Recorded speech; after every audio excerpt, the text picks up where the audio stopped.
তোমাদের উদ্দেশ্যে আমি ছোট্ট একটা পরামর্শ দিব।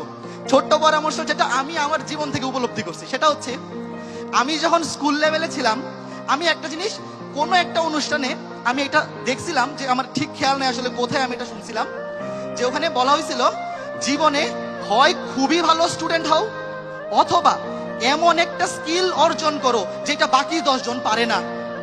তো আমি তখন খেয়াল করে দেখলাম যে আমি স্কুলের টপারও না, আবার আমার এমন কোনো স্কিলও নাই যেটা কিনা বাকি 10 জন কেউ পারে না। আমি দেখি যে আমি যা পারি অন এন এভারেজ বাকি সবাই সেটা পারে।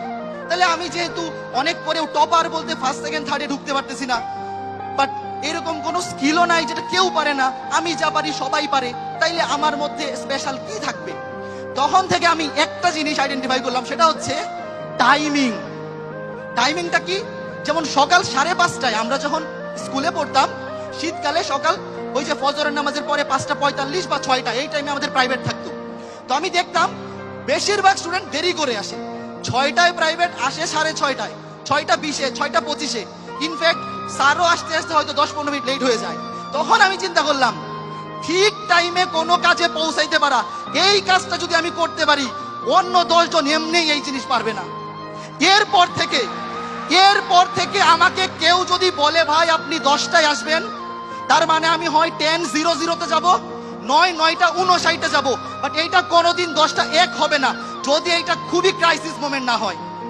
যেমন স্কুলে থাকতে এই জিনিসটা যদি কেউ অর্জন করতে পারো, তুমি বিলো এভারেজ মানুষ হও, যে কোনো কাজে তুমি যদি টাইমিং পাংচুয়ালিটি রাখতে পারো, তোমাকে মানুষ খুঁজে নিবে, তোমাকে চাকরি বলো যে কোনো জায়গায় তোমাকে খুঁজে নিবে।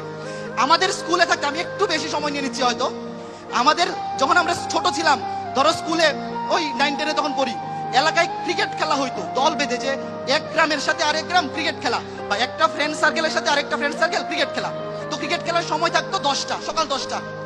তো গ্রামের সকাল 10টায় ক্রিকেট খেলা মানে ওইটা টস হইতে হইতে 11টা পার হবেই, মাস্ট, সবাই জানতো 10টায় খেলা মানে 11টায় গেলেই হবে।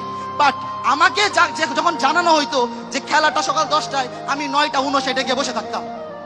তখন পরবর্তী যে ক্যাপ্টেন আমাকে এসে বলতো যে কিরে ভাই 10টায় বলছি দেখে তুই 10টায় চলে আসবি, বা আমাকে এসে বলতো যে কি বাবা রবি তুমি এত সকালে চলে আসছো, খেলা তো 11টায়। পরে আমি বলতাম ভাই আপনি না কালকে বললেন খেলা 10টায়।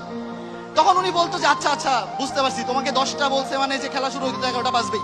তো এই জিনিসটা করার ফলে আমার জীবনে যেটা লাভ হয়েছে, এরপর থেকে কেউ যদি আমাকে সময় বলে, যারা আমার পরিচিত সবাই জানে যে এক্সাক্ট ওই জিনিসটা 11টায় হবে, আমাকে 11টাই বলে, কারণ জানে যে আমাকে 11টায় বললে 11টায় আমি পৌঁছাবো।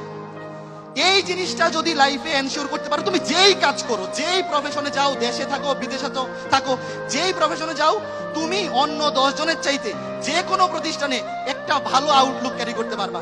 আরেকটা জিনিস আমি লাস্টে বলবো, তোমরা যখন ইউনিভার্সিটিতে উঠবা, মানে উঠে তো গেছোই, ভর্তি হয়ে গেছে হয়তো, যখন ফাইনাল ইয়ারে উঠবা, ফাইনাল ইয়ারে একটা থিসিস করতে হয়, হয়তো শুনছো থিসিস।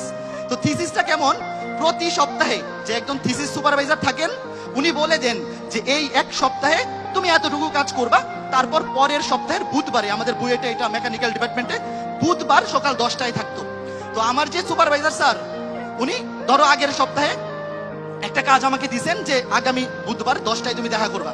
তো প্রতি সপ্তাহে তো কাজ দেখাইতাম, ঠিক আছে, বাট মাঝে মধ্যে এরকমও হইতো যে এই 7 দিনে আমি কোনো কাজ করি নাই, কোনো কাজ মানে স্যার যেই কাজ দিছেন আমি কোনো কাজই করি নাই।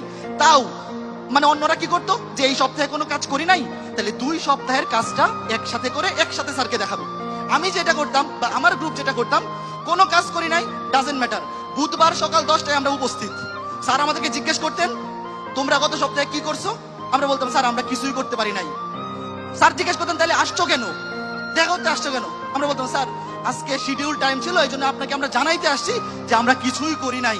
এই জিনিসটা আপনি জেনে রাখলেন, পরের সপ্তাহে আমরা বাকি এক সপ্তাহ সহ কাজটা করে ফেলবো স্যার। তো এই যে জিনিসটা, এই পর থেকে মানে স্যারও আমাদেরকে একটা স্পেশাল ভাবে দেখতে, যে না এরা ফাঁকিবাজ হইতে পারে, এরা কাজ জমায় রাখতে পারে, বাট কখনো মিথ্যা কথা বলবে না, টাইমিং নিয়ে কখনো উল্টাপাল্টা কিছু করবে না। তো এই যে ব্যাপারটা, মনে করো তুমি একটা কাজ করতে পারো নাই, মিথ্যা কথা বলার তো দরকার নাই, বাট মানে যতটুকু পারা যায় চেষ্টা করবা এই 2টা জিনিস লাইফে মেনটেন করতে। আমি সবসময় চেষ্টা করি, এরকম না কেউ আবার এখন আবার ভিডিও করে বললো না যে ভাই আপনার তো ওই ক্লাসটা 10টায় শুরু হওয়ার কথা ছিল, আপনি তো শুরু করছেন 10টা 10-এ। মানে এইগুলা তুমি যত মেনটেন করতে চাও, কিছু না কিছু খুঁত থাকবেই। বাট তোমরা এখানে যারা গোল্ডেন পিপল আছো, গোল্ডেনের উপরে প্লাটিনাম, তার উপরে যা আছে সেই পিপল তোমরা। জাস্ট এই জিনিসটা যদি লাইফে ক্যারি করতে পারো, এক্সট্রাঅর্ডিনারি স্কিল যদি থাকে তাহলে তো খুবই ভালো, যদি না থাকে এই গুণটা দিয়ে হইলেও তুমি লাইফে শাইন করতে পারবা। তো সবার জন্য অনেক শুভকামনা থাকবে। এখানে যারা আছো, যারা গার্ডিয়ান আছেন, সব গার্ডিয়ানদের প্রতি আমার অনেক অনেক সম্মান এবং আদব থাকবে। আপনাদের সন্তানেরা আপনাদের এই যে স্বপ্নের বা এই যে গৌরবান্বিত করতে পেরেছে, তাদের এই গৌরবান্বিত হওয়ার পিছনে আমরা ক্ষুদ্র অবদান রাখতে পারে, আমরাও খুবই গর্বিত। আর স্টুডেন্ট যারা আছো, অনেক শুভকামনা থাকবে। সবাই জীবনে সাকসেসফুল হও, নিজের পরিবারের সাথে থাকো, এবং অবশ্যই যে কোনো তোমার জীবনে যত ক্ষুদ্র সাফল্যই হোক সেটা অবশ্যই পরিবারকে নিয়ে উদযাপন করো। সবার জন্য শুভকামনা থাকলো।